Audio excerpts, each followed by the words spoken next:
Hi everybody, it's Honest John again. Now I believe the American people don't much like hypocrisy.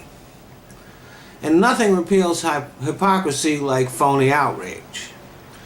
Since Bo Bergdahl was captured 5 years ago by the Taliban, politicians on both sides of the aisle have called on the president to do everything he could to get him released.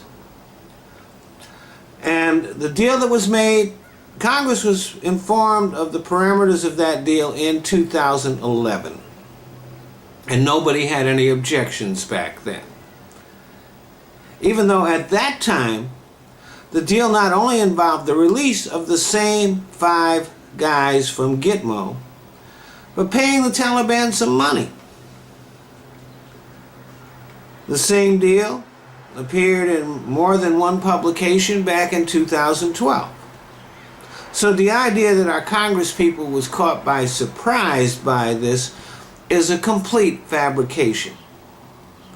John McCain said that he would be inclined to support this same deal when he was interviewed about it back then.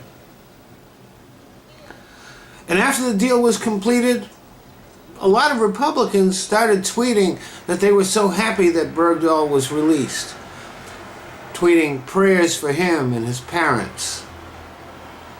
Then a few days later, when they got word that the strategy was to create a phony controversy about it, they deleted the tweets. And I guess they took back their prayers too.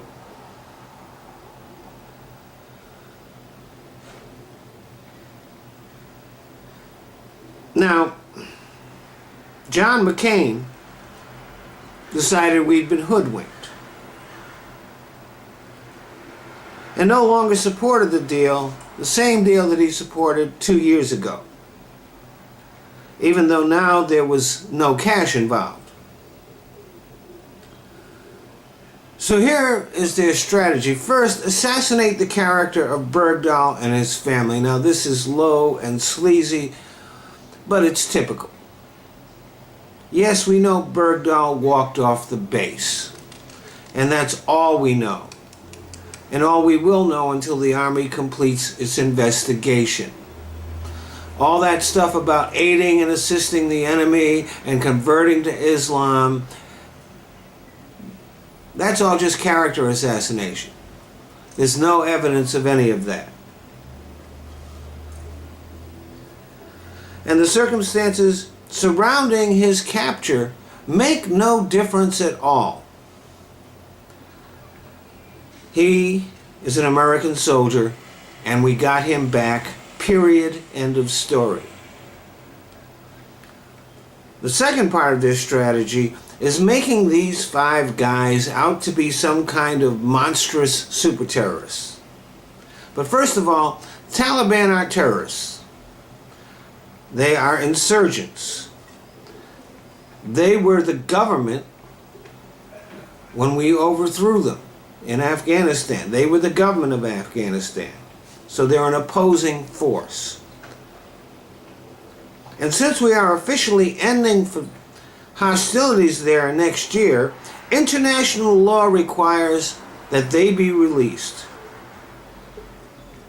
So if we were going to comply with international law, we would have to release them next year and get nothing in return. Of course, our record of following international law has been pretty spotty lately. But if these guys are such superhuman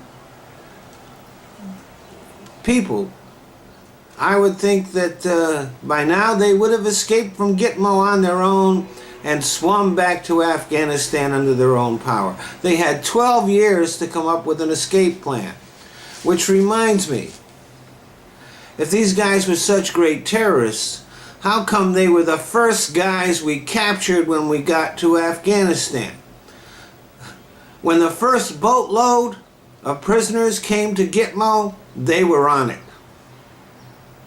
Not a great indication of their competency. But if you listen to the GOP, they are the, quote, worst of the worst. They're super terrorists and will in some magical way increase the capabilities of the Taliban. The truth is, they are no more than 5 bodies. That's it.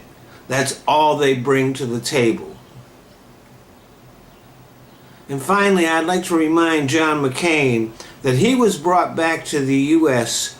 in a prisoner swap with the Viet Cong, who were an insurgent group just the same as the Taliban was. Maybe we should send him back there. Thanks for listening.